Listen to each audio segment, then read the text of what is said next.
Hi, my name is Hannah and I am one of the co-founders of MyStemKits.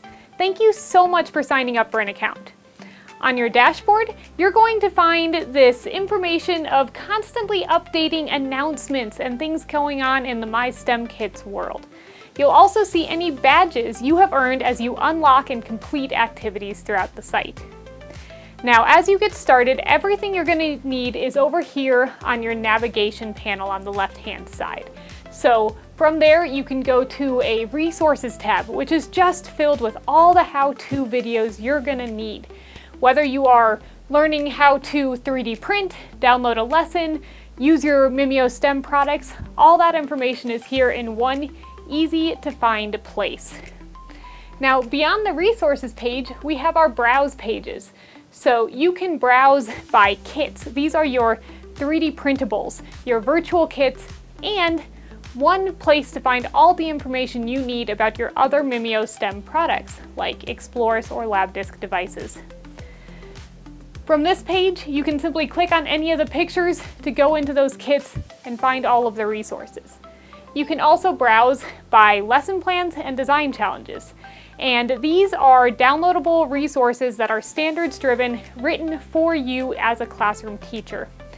Now, within these, the lesson plans, those are going to cover your core subject areas, and they typically use either one of the pre-made 3D kits or one of the other MyStem products.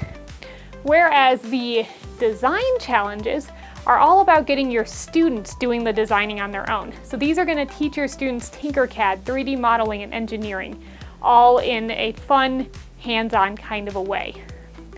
Now, after you have gone through and figured out what you would like to print, you need to connect your printer. So you're going to do that using the Printer Management tab on MyStemKits. From here, you can see any available printers, any currently printing printers, and even view live camera feeds to see exactly what is going on with your 3D printer if your printer has a camera. Also from this page, you will see a Register Printer button where you can add additional printers to your account. In order to do any of the 3D printing, you will need to connect your 3D printer to our cloud client and use that to stream all of the 3D prints directly to your machine. I hope that's enough to get you started. Again, refer back to that resources page for all the other how-tos you're going to need. But thank you for watching, and I hope you love MyStemKits as much as we do.